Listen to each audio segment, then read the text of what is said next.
world and without Earth functioning as it is supposed to, there's no use in working with technology at all. So keep that in mind, those of you who are working on starting a new company, and those of you investing, of course. So, moving further in the program, I'm very excited to welcome one of our international guests of today. He's the Global Chief Technologist at Micro Focus, and he's going to speak to us about AI in the standardization of IoT, amongst other things. Welcome, Don Brancato. Good morning. Did that work as well? Okay. So good morning. I'm the boring guy for the Axe this morning. So my slides are not very colorful, but they tell a story. You don't have to take notes because I sort of tell you the story here. So I got a new job recently, so I got recruited to come over to BOEING. So I think my wife's in the audience. She doesn't know, but I'm on vacation this week. And the BOEING company doesn't really know that I'm here. So with that, I'll give you this next slide, which I made up. I'm here for the BOEING company because I work there, but I'm not really speaking for them. But I'll tell you a little bit about my job in 3 slides and what we're learning in my team. And then I'll show you a bit of AI, and then I'll show you some ideas of what we've learned for the future. So this notion of what do? So I'm an enterprise architect. Enterprise architects look after the domains of business data application and technology. And a big company like BOEING essentially has 3 verticals. They make spacecraft and satellites. They make commercial aircraft and aviation. They fix airplanes. So those are 3 verticals. And you should imagine they have classes of data. There's taxonomies. There's 3 taxonomies. And if you look at the bottom of those 3 taxonomies, there's groups of people, humans, systems, machines, who use vocabulary. They use data. And that vocabulary is rolled up into ontologies. Hopefully those ontologies get codified and regular within the group. We call those canonical ontologies. And that rolls up into classes of information called taxonomies. And that data should talk to one another. So if you can imagine those 3 sort of verticals, this new team that I'm a part of, we sit at the top of all the verticals of BOEING, and the executives are above that. And my job is, oddly enough, is to try to figure out the solutions to enterprise data problems. So within the verticals, people solve problems in a certain way. They talk to one another. They have applications that talk to one another and so on. But you can imagine as you go up the stack, the further away you go, the more context you lose. And as you're trying to talk between those 3 verticals, that doesn't happen very easily. So that's why an enterprise architect is brought in. So the team that I'm with, we call ourselves the Global Data Strategy Office. And what we deal with is essentially executive problems. And in that, everyone knows about an MVP, minimally viable product. We know about agility and Scrum and Kanban and those things. And those are designed to sort of go fast. Well, you can imagine that at a big company, it might take 6 months to solve an enterprise problem, maybe even a year. So in my team, we don't get that. We essentially get 2 weeks. We get an executive problem that exists someplace in the world, and we essentially get 2 weeks to come up with a conceptual model of the problem and some demonstration of how to fix it. And so with that, we've gone through about 4 of these cycles now, and we have some ideas about why it works or it doesn't work. But in essence, and I'll just stop for a second, you'll read faster than I can speak, of course, but the idea is that this sort of tells the story. And if you download the deck, you're going to get 3 slides of this kind of content and 1 architecture I'll show you in a moment. But essentially that middle slide, this middle comment here, driving 2 plays is what I do. I look after the business unit standards and how it's governing data, and then I look at what's happening across this enterprise in terms of exchange. So agility methods, I have some ideas about what I think works in a heterogeneous world of data compared to what normal agility does, where you try to put things into boxes and get faster every time. Kanban is one of the things that I use a lot. So in the agility models that I put together, and if you're not familiar with that, it's essentially rooms of people and tables where we all sit together and get in each other's business, and we try to solve problems very quickly. We'll talk a little bit about that in a moment. So data. So notion of a binary, that's supposed to be star, not star. A binary star is a star system consisting of 2 or more stars orbiting around a common barycenter or a center of mass. And the idea is that an algorithm and its data have an interesting sort of marriage. And they're not transferable. So if you have a bucket of data and you have some algorithm about it, you can take the concept and sort of share it around, but you can't just reproduce it. And that's one of the things that slows us down in a big company like the Boeing company, because the notion is that as you move those little binary stars around, you get a new context of data. I'll mention that an engineered enterprise like a Boeing consists of strategy that's traceable all the way down to data. So my job is essentially to assure that that data anywhere in the organization is traceable up through processes, services, capabilities, and to the highest level of strategy. Because after all, data is the proof of process that's been attempted or exercised within an organization. I'll say that again because it's probably what we're saying, is data is proof that process and services actually worked or was attempted. And the quality of that data demonstrates how well it was done. So one of the projects that I wanted to take on first hit at Boeing is something that I've been doing for several companies the last several years. We all read the news every few weeks, I suppose now, where someone has spoiled a cloud and has downloaded 20 million records of something. So how can you have clean cloud? How can you be confident that the cloud is good as this Norwegian water? And by the way, this is the only place in the world where I can stand in the shower and drink water. I'm pretty pleased to get to do that. So cloud is interesting because it's cheap, it's commoditized, and everyone wants it because you don't have to deal with data centers and infrastructure. You don't have to worry about servers, storage, and network. You can just go to somebody's cloud and get it. But it increases the cost of security down at the bottom, risk a little higher up, and ultimately trustworthiness. And we want trustworthy systems. And if you're an investor, you want trustworthy systems. So how can we get clean cloud? How can we make cloud so they're really trustworthy? So let's see, what do you do? So this is what I've done to help my little chapter around the world, and I've had global jobs for the last decade, is how do you make clean clouds? So first off, you got to know what you put in the cloud. So the idea of trying to figure out what's in the cloud after you put it in there is like getting up in the morning, putting your clothes on, and then deciding what you're going to wear and putting that on top of it. And that's what we often do with clouds. We put data in there and see if it's okay. Well, I suggest what you should do is classify it, and I use Google DLP a lot, data loss protection, and anyone can download or use that service. So what I do is I create a data model, run it through that Google service. I'll call that raw data, and it labels that data. I get a JSON structure back. Label it means is it parses a sentence. It tells you that's a name, that's an address, that's a social security number, that's a phone number. That's a city, that's a country or a state. It gives you that back, and there's a manual process that you get involved with because sometimes it's not quite right. So we'll do that. So humans will look at it, and then ultimately we'll apply all the data we want to put into a cloud through a Python filter that essentially gives us some more data and helps us to do some algorithms. And so now I have clean data, and ultimately I'll put that into a cloud, and I only want certain people to see that data. So I want to mask certain words. Maybe I'll decide that I want people outside of the Boeing company to see the word bucket. So I'll mask it, like put in a piece of black tape over it, and I'll get that vocabulary from a local vocabulary store, an ontology, and essentially some credentialed user can log on to the network, and once they log on, the AD will give them a bit that they're okay to see bucket, and then the query unmasks it in the cloud. So we sort of have a nice pattern there, and it builds confidence about what the cloud story is about. So so some of the things we've learned. So in the enterprise data solution, you have to do things now.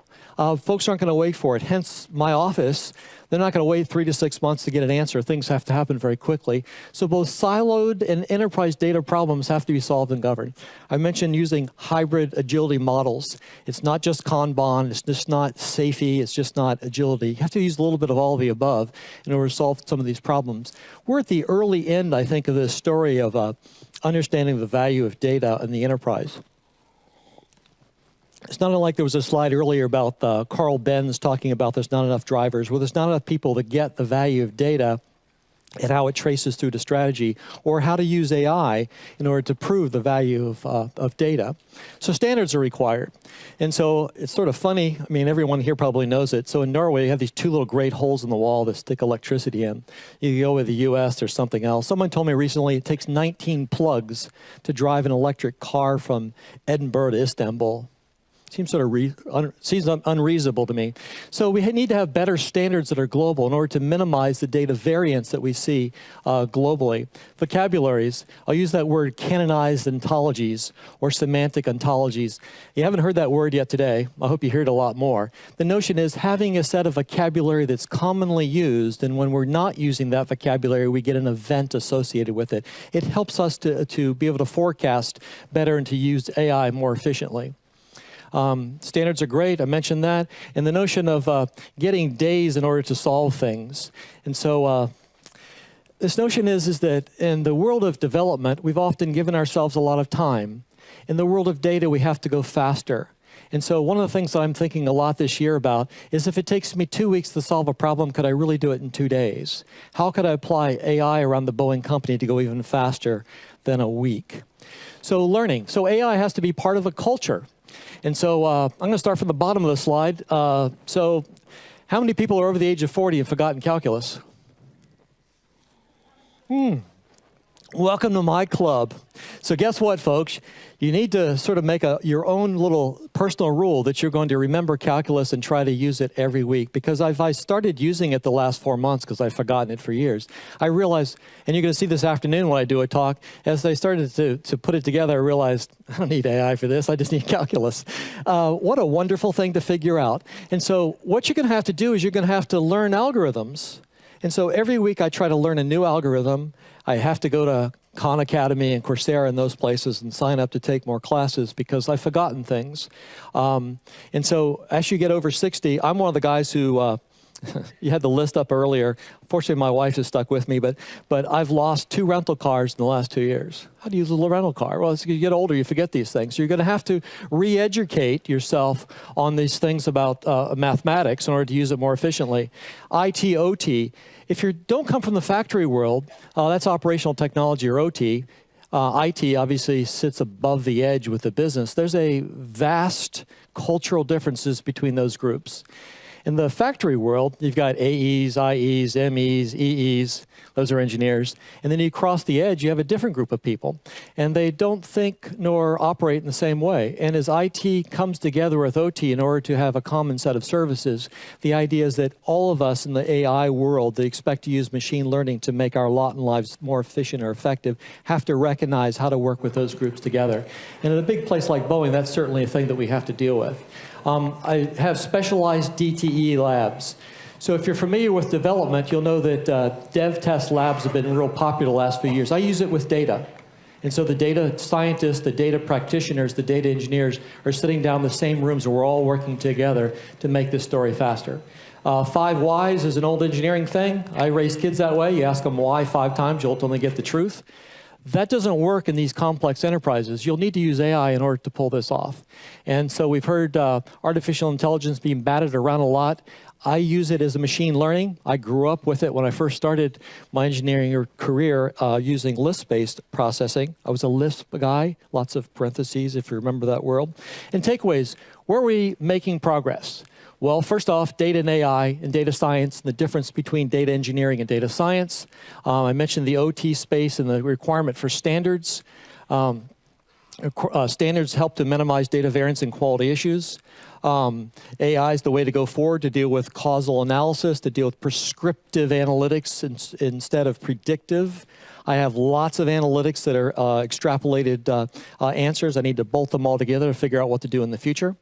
And ultimately, AI solves for automating the complexity of volume, veracity, velocity, and value, which is big data. And that's kind of my basic talk. This afternoon, we'll be talking about using AI to assure industrial IoT implementation to standards. And that's about my story. I should mention as well that I live in Seattle, which is kind of an extension of Oslo, if you know. It's where we are where you get your used Teslas. And my wife and I do live on a boat crafted by Norwegian hands. So I want to thank you very much for your attention. Thank you so much, Don. Without no further ado, I'd like to bring up on stage Morten Irgens, Vice Rector of Oslo Metropolitan University.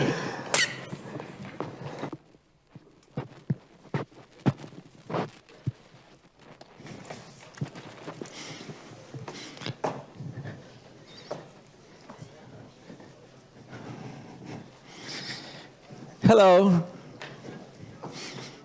We try again. Hello. Good to see you. I just need a clicker. Can I have a clicker? Yes. Are you good? Okay, I'm going to talk a little bit about the world and Europe's response to the world. But let me quote William Gibson. He's the author of Neuromancer, the first cyberpunk novel, fantastic novel, bit dystopic view of the future. He wrote it on a typewriter. But what he was saying is the future is already here, it's just not evenly distributed yet. And we're going to talk a little bit about that. Google leads in the race to dominate artificial intelligence. So this is, I mentioned earlier today, investments in commercial investment in AI last year in the States was about $18.5 billion US, and the investments is tremendous in the States on this. And I also mentioned that that MIT alone is one university has just a couple of weeks ago announced that they will invest $1 billion in AI. This headline says in an AI college, but actually it's more than that. They have decided, and who knows if they will go through with all of this, but basically that they will take all their subjects areas, their study programs, and wrap them around ICT and AI. Whether you're doing linguistics or legal law, you will, at MIT, it will have an AI or a technology base in the program. It's quite interesting. But you know, there's always this idea of a race, and in the US they're getting worried. How long can we maintain this edge? How long can we be ahead of the crowd? And here is the source of that concern. This is the increase in the number of bachelor students in the United States since 2000 to 2012, and this is in China. And then it is PhD degrees in natural sciences and engineering from 2000 to 2012. And this is wonderful. The rest of the world is investing more and more and more in science and engineering and technology, and it's good for the planet, it's good for the world. Anybody wants to invest in science, go ahead and do it. That's great. But, and so we see the headlines. It's fantastic. Science is overtaking the US in scientific research. Blah, blah, blah, blah. Also in AI. And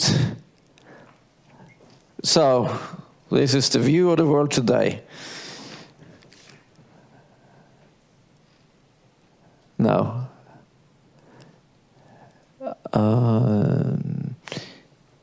This summer, I was at the International Joint Conference in Artificial Intelligence. It was held in Stockholm. It's the largest AI conference in the world. It had 4,000 participants, 700 accepted papers. Of the accepted papers, there were 19% of them were from the States, 19% of them were from Europe, and notice, this is a conference in Europe. And Asia Pacific, 60%. This is where the investments happened in science now, and in technology, engineering, and innovation. So the view of the world is, have a little bit problems with this clicker. The view of the world is this, that we have this bipolar world. What is missing in this picture? The rest of the world. And from a European perspective, of course, Europe. I just had to wait like a minute for this to change each time I click. So why is this a problem? Well, AI is not a technology, it's a collection of technologies, we know that. AI is, maybe we can also call it a goal. Artificial intelligence today has nothing to do with, yes, what can I say? Consciousness, for instance.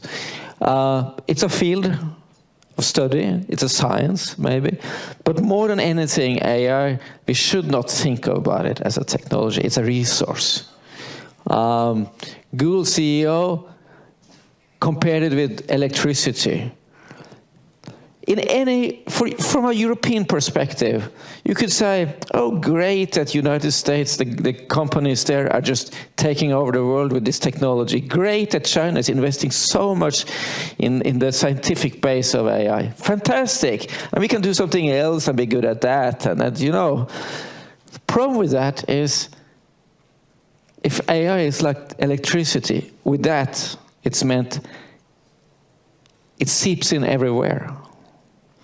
Becomes parts, it defines dominance in science, in technology, in markets, in security, in defense. The arms race today is not nuclear. It's technology, it's AI. Autonomous drones, wow, they're there. So artificial intelligence is the future, not only for Europe, but for all of humankind. It comes with colossal opportunities, but also threats that are difficult to predict. Whoever becomes the leader in this sphere will become the ruler of the world. Who said this? I did not hear you. Who said this? Vladimir Putin. And he didn't talk about Europe, he talked about Russia. Now it's said that the best way to predict your future is to create it. You can also say the best way to control your future is to create it. From a European perspective, from the perspective of the capitals of Europe and Brussels, there's a sense that we have left the control of our future in Europe to others. So that's why both national governments and the European Commission have various AI plans, strategies to ramp up. Now, American firms established market dominance. China established in 2017 a national AI plan that states that within 2030 they should dominate all areas of artificial intelligence. And by 2020 they should be on par in most areas with the United States. So Europe woke up about here. On April the 5th, 24 European nations, including Norway, signed an agreement of increasing the national funding for artificial intelligence, science and innovation, and increasing collaboration across Europe. That happened in April. 2 weeks later, the Commission published a communication, a few pages, that lines out a strategy for Europe moving forward. It's a draft, so they, in typical European fashion, they established a number of groups from all over Europe starting working. The CLEAR initiative started also and was launched in June, and I will get back to that in a moment. And these days, the EU, the Commission, have sent out to the national governments of Europe, of the European Union, a draft of an action plan. And the European Union, the Commission is in a hurry because there's a parliamentarian election in Europe in May, June next year, I think it is. And what do we know about the new parliament? We can predict that it will move to the right, that it will be more Eurosceptic, and it will not be so much in favor of pan-European initiatives like the one that is proposed for moving up on AI. So there's a hurry here. It doesn't seem like they will be able to get to an agreement of a budget in time for it to be decided by the current parliament. So everything I say now may or may not happen. It depends on the parliament. So the idea is to fund 2 billion euros a year through Horizon 2020 and other sources in 2019 and 2020. That's a lot of money. That's mostly from the European Commission, but also from member states. Then from 2021, increase under Horizon Europe, which is the new framework program, public sector investment up to €7 billion a year. So that's a nice number. And leverage private sector investment by a factor of 4. The idea so far has actually been that the total investment in Europe in innovation and research in AI should reach very early here, 20 billion euros a year. Now, to become a powerhouse in AI, Europe will have to overcome its divisions, digital and otherwise. That seems unlikely in the current climate, but where there is political will, there may be a way, said The Economist a month ago. We don't, well, we're in Europe. We have a lot of strength, strong universities, strong research areas in AI, strong research groups, but a lack of ability of pulling together, which is needed for. There are opportunities for Europe, create solutions and systems that build on strong AI competence, build on its diverse and strong universities, leverage strengths across several areas of AI, integrate roles and interests of individuals and society, and put the human in the center. Here, Europe has a strength. And democratize technology and leverage users. And Europe shouldn't be afraid of being different. Really shouldn't. Now, Claire is a bottom-up, researcher-driven, scientist-driven movement. It was launched in June. It was signed initially by 160 AI scientists with an average age index of 43. 160 AI scientists in Europe with an average age index of 43. That's fabulous. It moved up to 600 within the end of June and has now about 1,400 or 1,300, I don't remember, AI researchers from all across Europe that have signed this and is behind this movement. And it has about 500-600 industry supporters, and in total there are 2,300 supporters of this movement now. CLARE stands for Confederation of Laboratories for Artificial Intelligence Research in Europe. And what it wants to do, CLARE is trying to hammer down some very clear principles to our national governments across Europe and to the Commission. We have to focus on excellence in AI. We have to focus on all of AI. You heard Holger talking about that before. Not only machine learning, but all across AI. All of Europe, the human capital and the brain power across Europe is immense, and we really need to leverage that. A human-centered focus, provide guidance to EU and national governments, and create AI made in Europe for the world. The idea is to establish a network of centers of excellence across Europe with a central hub, with an impact and brand recognition of CERN.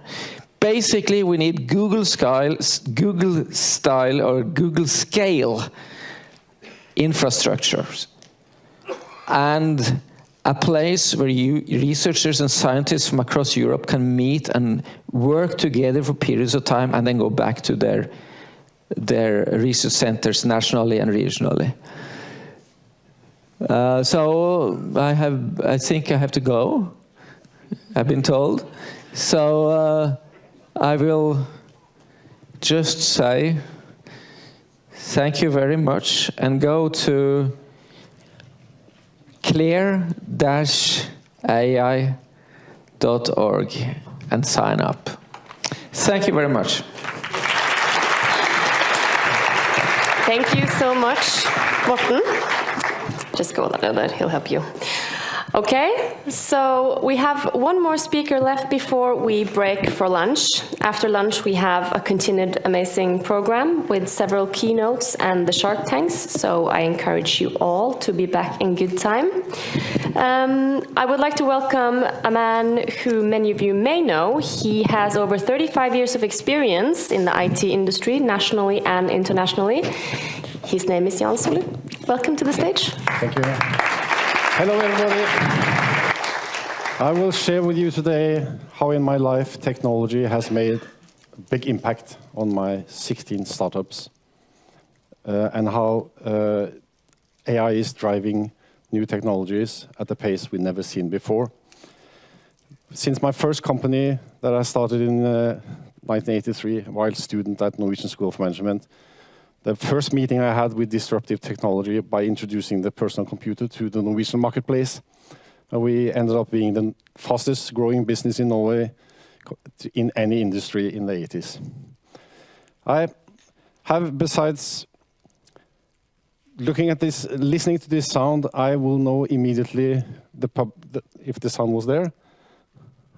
It wasn't. Even if we test it before we start. That's the modern side. Besides starting companies, I have 5 children at the age of between 8 and 19 years old. And my oldest son, Christian, he's about to start his career. And he will, of course, never set his feet in a bank branch, nor will he never call customer service. He expects an immediate answer from a chatbot, or in a short future, from an AI-driven voice-related chatbots that will immediately answer his needs on a personal level across all platforms involving any transactional financial transaction. My youngest son, Alexander, he is the first one to actually be born with a supercomputer between his hands. He could operate the iPad even before he could walk. He is operating today seamlessly YouTube, Google, Netflix. He is fully self-dependent and he speaks fluent English. And my worry is that he's living or been raised in an AI-moderated reality. I thank God, or maybe I should in this context say that the politicians of Norway, that we have the Norwegian school systems which are focusing on empathy, cooperation, physical activities, and that we have, and I won't believe myself saying it, NRK as a state government TV channel. But truth to be told, his main conception of new knowledge and entertainment is really delivered to him based on algorithms written by anonymous coders in companies, so far in the US, in offices we don't know who they are, what they do, and how they do it. They tell us they do it for improving services, but I suspect they do it for the money. And that worries me, not only as a father, but when the most resourceful institution in the world, CIA, yet not have found out how presumably the Russians manipulated the American people to elect Trump as president. I think we all have reasons to worry. So AI is sneaking into our lives from all areas. We have black boxes. We don't know where they are. There are no accounting. There are no one held accountable. No governmental institutions. No audits by international organizations. And it's happening everywhere. And we have no insight. There is no transparency. And I believe seriously that's a real reason for all of us to worry for the future ahead. What's happening? These little family of 7, we are 5 different generations. We have different value sets. We have different judgments. We have different approach to technology.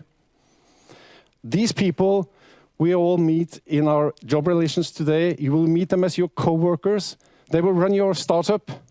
They will be all different people that we all should adjust to. They will be your next demanding customers, your next demanding client, your next demanding user.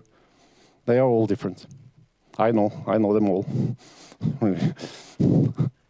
So what happened in my 35 years as a startup entrepreneur, I've noticed that the pace of new technology to be introduced has increased. And the fascination is that the speed of new disruptive technology is faster than ever. And when we look at the next 2-3 years with the introduction of 5G network and the Internet of Things, the data amassed is unbelievable. We will have like 50 billion devices, 1 trillion sensors. We all start wearing them, and we are willingly greedy, giving it away for better services. And it accelerates.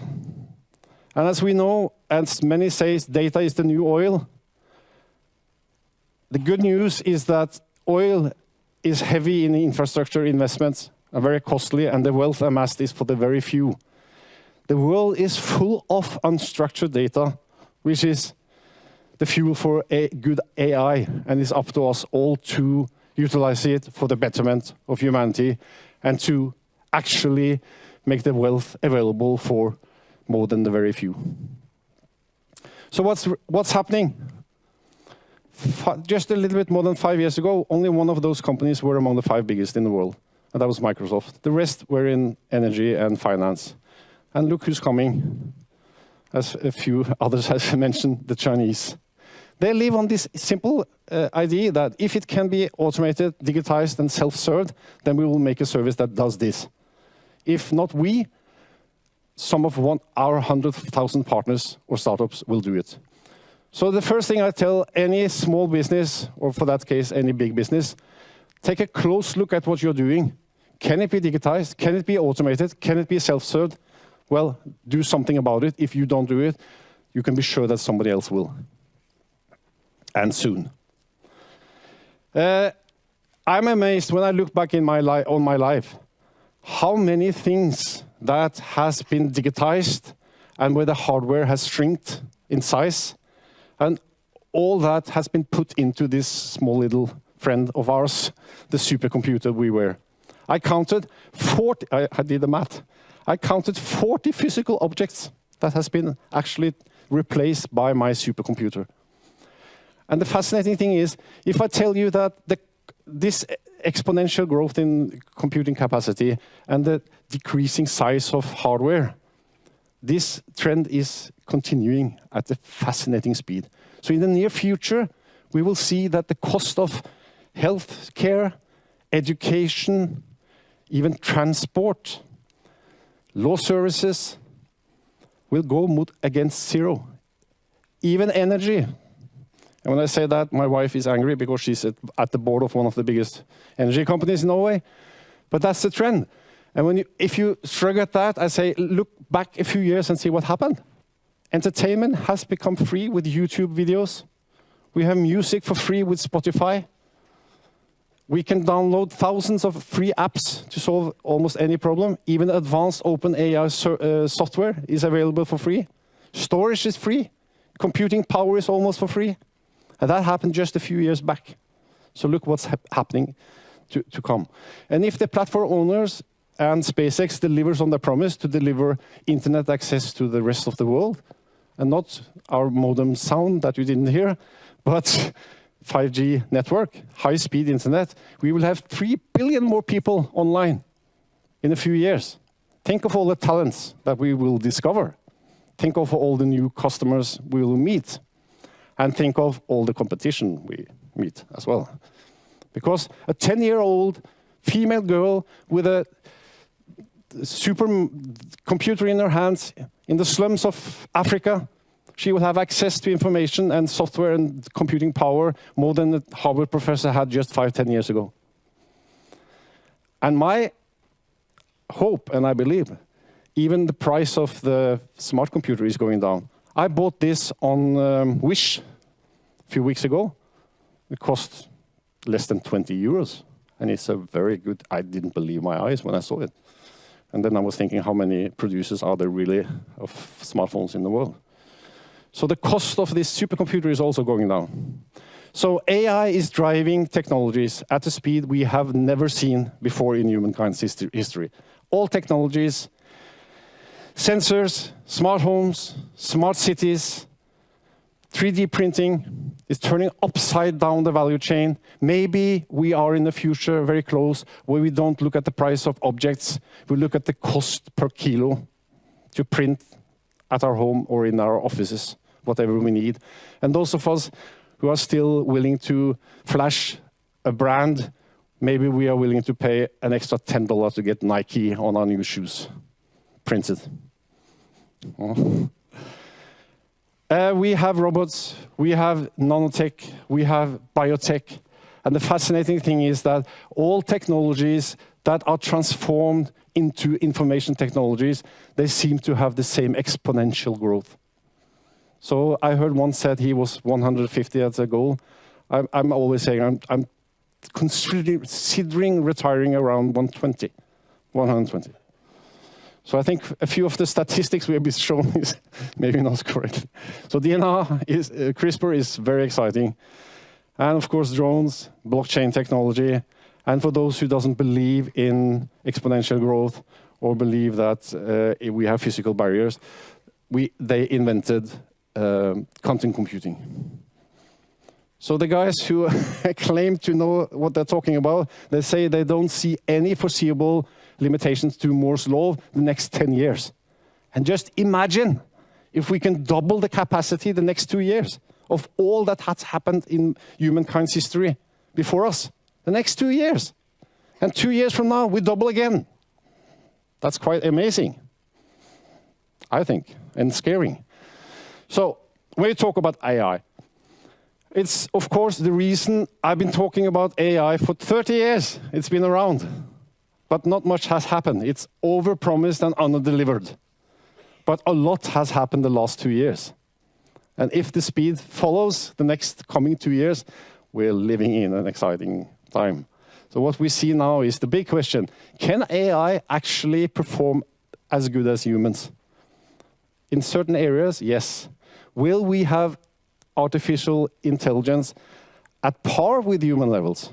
Then I'm talking about AI replacing or being as good as us with all our sensory inputs. I don't know what you think. Do you think it will happen? It gradually happens, but will we have artificial general intelligence? Some say yes, some say no, some say it's never possible. Will we have conscious intelligence, machine? Can we have machines that are conscious? That's an interesting philosophical question. And from my perspective, I think that we are a result of 250,000 generations division from the common mother we have with the monkeys. That's only 250 calculations, small minor changes in our brains. Is consciousness a result of the goal that evolution has set out, reproduction, survival of the fittest? Or is it just a blind spot accidentally happening in humans? So that it doesn't appear to be like the other animals on the planet have consciousness? What do you think? Is it only the humans who are conscious? I don't know. But when I look at my two dogs and I look them in the eye, I believe they're quite conscious. I just believe that when we walk the park, they have a kind of consciousness which is quite different from me. They live their life through their smelling. They have senses which are quite fantastic that I can never even imagine how exist. The same, I think, goes for a whale that can live in the ocean. It has a kind of consciousness that I will never relate to or understand, but I believe it's conscious. So if that applies to all living creatures on the planet Earth, is it rooted in our biological system in a way which is not possible to replicate in AI, in machines? Or is it just neurosignals that we can copy, study, and replicate? Truth is, we haven't even agreed on the definitions of intelligence, human intelligence. And we don't understand what consciousness is. So we should pay more attention to it to understand it. And I say, I hope it's not possible to develop conscious machines. But I'm not willing to take the risk. So let's focus on creating intelligent machines to be better than us in all possible areas. But we don't have to give them goals, same as evolution has given by accident us, fittest, survival of the fittest, or reproduction. I think that's up to us. Or what do you think? And now I'm excited to check the technical, because this is not working. It did work earlier. I would recommend you, for those of you who didn't look at the latest developer conference of Google, they demonstrated AI booking hairdresser salon. Yeah, it's here. What time I'd just like to play it for you. This is AI. At 12 p.m. We do not have a 12 p.m. available. The closest we have to that is a 1:15. Do you have anything between 10 a.m. and 12 p.m.? Depending on what service she would like. What service is she looking for? Just a woman's haircut for now. Okay, we have a 10 o'clock. 10 a.m. is fine. Okay, what's her first name? It's pretty impressive. And this Google Assistant is now available in Norwegian. I haven't tested this one. But again, this is what AI can do in a narrow, specific area. In this case, call and make an appointment for a hairdresser salon. I'm not sure if I ask the same AI, can you book me a table for dinner tonight? Or can you do this and that? Probably it wouldn't be able to do it. But this gives us a glimpse of what's coming. So for sure, AI will be better at face recognition, speech recognition, language processing, most of our senses. And it will be more and more gradually intertwined. And I think we are moving towards general kind of intelligence, but hopefully not conscious. So, a lot of the speakers have been talking about what's happening in the world, and we all know that it's coming to China. It's coming from China. Most of the investments are happening in China. United States are losing its You get it. And most interesting, as one of the other speakers also pointed out, most of the patents filed are from China. So the last question I will ask is, what kind of society do we want? I heard a Chinese speaker almost proudly say that we don't have to care about GDPR in China. So imagine the people and the data they can collect and how they actually use it by social scoring. If you haven't looked into that, the society of China spit on the pavement, sneak, buy the wrong products, do the wrong commenting on social medias, and you are rated social. That gives you less opportunities for work. It gives you less opportunities for choosing schools for your children. That's a kind of society I really not dream of for Norway. We, as a small nation, as one of the speakers said, we can take a stand. We will never win the data battle, but we can actually use our position as a trustworthy country with specialities in different areas and raise our voice to create a society and to have impact on policies. Unfortunately, we are moving towards a political situation now with Trump and others who are more nationalistic and are going away from international treaties. We as a nation, small nation, we depend on international treaties. We should take a position on AI ethics, all of us. And finally, I would like to thank the organizer for organizing this event. I think this is very important. We all share a mutual common responsibilities to bring AI up to the agenda. I have a very optimistic view on the future. I think AI will drive new technologies and create enormous wealth. If we can observe the political changes that need to be done in order to redistribute that wealth to a just world for all of us to live in. And as a final comment, I will say it's a fantastic world to live in if you are thinking of running a startup. cash money for investment is abundant. And we can see this on this graph, that if you have a good solution for 1 million people or for 1 billion people, you can now easily start $1 billion company, as this proves. I think we need to break you off there, Jan. I'm fine. so sorry. That's that. Thank you, people. I'd love to continue the discussion. Meet me at LinkedIn. I'm sure Jan will be around for a little bit, so grab him and ask him some questions. So this was a great ending to this first part of the day. We have some problems. Yes, you can. Yes, you can keep it as a souvenir.